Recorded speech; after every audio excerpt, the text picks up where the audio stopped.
તો ફાઇનલી મનીષભાઈ તો નવી પેટે પેગ ઓરા ગાડી લખાવી નાખી. તો ગુડ મોર્નિંગ, વેલકમ છે તમારું મારા મિની વ્લોગમાં. આજ પહેલી વાર હવાર સાહેબ પીવું છું, નગર તો આમ તો નથી પીતો, પણ આજ પીવી પડે એમ છે, કારણ કે કાલના ઉજાગરા ને બધું ભેગું થયું હોય પછી તો અવડો નાનો માણસ કેટલું કામ કરીએ કે બરોબર ને? હાસી વાત ને તો કોમેન્ટ કરજો ભાઈ. શાબાશ બેટા.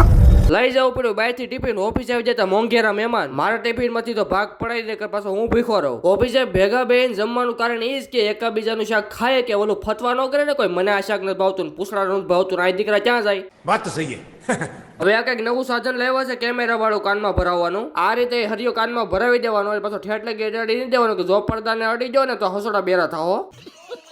એનો લાઈવ પ્રદર્શન પાછું અહીંયા ફોનમાં થાય, એટલે હવે ખબર પડે હળી ક્યાં પોઈ ગઈ હું કાનમાં છે.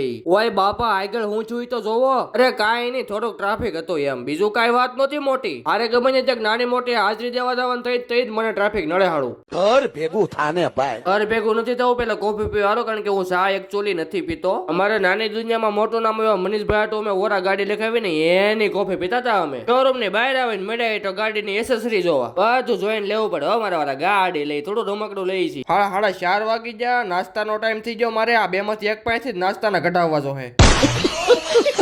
આવતા વેત મનીષભાઈ કાનમાં મેલ જવાનું ચાલુ કરી દીધું કે મારા કાનમાં આવડો અવાજ તો મને ઓછો આવે. નીરવે તૈયારીમાં લાગે, જો હેડલાઇટ વાળું મશીન આવે ને કાનમાં ભરાઈ દેવાનું. ચા પીવાથી મગજ હેચરો થાય. આ બધા કે તો મેં તો હારો નહીં, તમારી હેડર હું ઠપકારી લઉં એક વખત. વિડીયોને લાઈક કરજો જે આપણે આમ આગળ વધવાનું છે. હા બાકી તો જો એક્ટિવા છૂટી ઉડાડે ઘેરે જાવ છું. નહીં ધીમે આખું શું એક્ટિવા પછી બીજા નીચે સવારે વિડીયો જોઈ રહ્યા તો પાછા મને ધોકાવશે. ઓહો, ઘેરે આવશે તો ભોજન અને મારી માતા બે મારી વાટ જોઈને બેઠા હતા. થોડુંક વધી જેવું લાગ્યું ને, કાંઈ નહીં એડજસ્ટ કરી લેજો.